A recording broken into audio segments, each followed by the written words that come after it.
ديار متى بسم الله الرحمن الرحيم ثم الصلاة والسلام على رسول الله waxaan dhammaan salaamayaa saraakiisha jaamacadda meesha ka soo qayb galay aqoon-yahaninta salaadiinta dadka meesha isku yimid assalaamu alaykum wa rahmatullahi wa barakaatuh salaan kadib anu magacayga waxa la yiraahdaa Nabadoon Xuseen Salaad Cadow qoorgaab baan ku magac dheerahay waxaan ahay dhaqanka kuumade ee Soomaaliya ayaan ka mid ahay 37 sano ayaan dhaqanahay oo nabadoon aan ahay aabahay baan ka qaaday alxamdulillah maanta shirkan jaraa'id aan iskugu nimid wuxuu daaran yahay oo iskugu imaanay aflagaadada Puntland nooga imaatay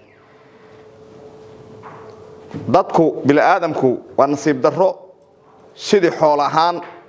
qofku inuu iska ciyo oo neef adduunyo ahaan uu iska ciyo waa nasiib darro weyn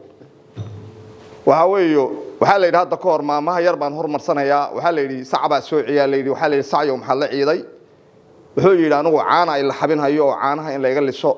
ayaa iga yaan ciidaasi iga keenay waxa la yiri dibi xiniya qaba soo ciyaa la yiri waxa la yiri maxaa la ciiday anigu waxaan la ciyay buu yiri anigu koronto ay ugu jirto yiri korontadaas aan xajin lahay baqay baa ciyaa la yiri baqay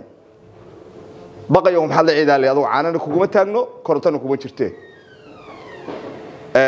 anigu waxaan la ciyay buu yiri ciidaasan iskaga dayday inaad aqoon sheegato oo cilmi sheegato oo maamul sheegato oo sidii baqayga aad iska yeedho horta waa nasiib darro weey waxaan fariin dheer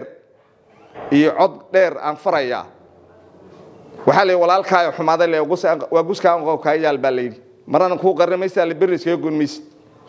maamulkaas hadlay iyo wiilka hadlay wuxuu matalaa dad dhaqan siyaasiin maamul buu matalaa arinta ayada annaga nama qabato mana yeelayno mana ogolaan doono waxa la yiri Soomaalida xukuumadda madaxad habeen wixii xiyo uu qaba annaga dhibaato badan iyo hardaamo badan ayaa reerkaas asaga ah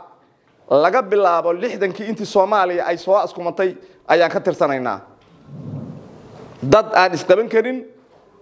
meeshu socod aadan garan karin Soomaalima aan ogolayn ayaga isla quman laga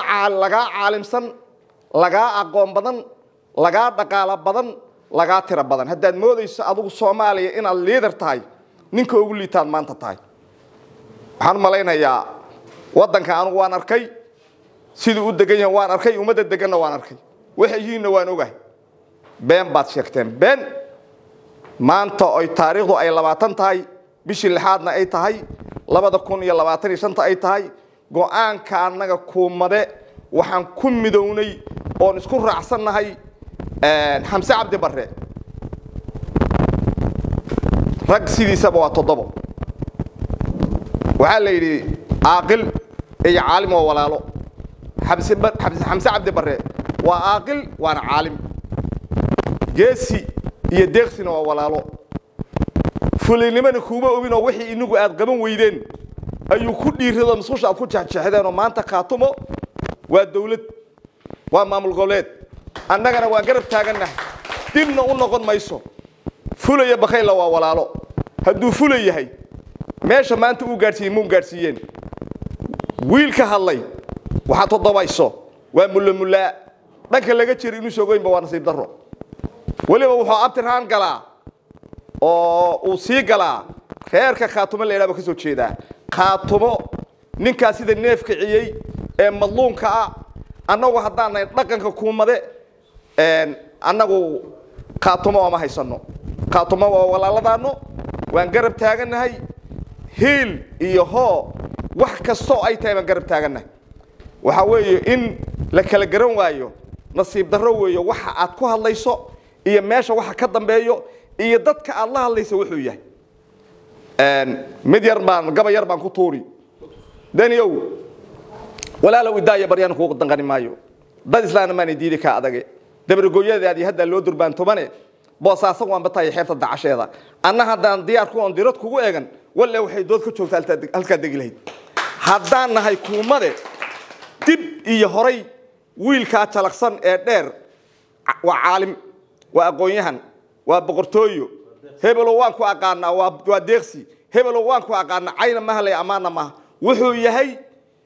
annaga hiil hor anagu naga dhashay hiil hor nafba u geyso nafba u haday ugu weydo kaad moodaysan annaga maanta mani waxay la tahay annagu haddaan nahay kuumade go'aanka anagu meel buu yaalaa haad habeen wixii kayay buu qabaa waan kacnay hadda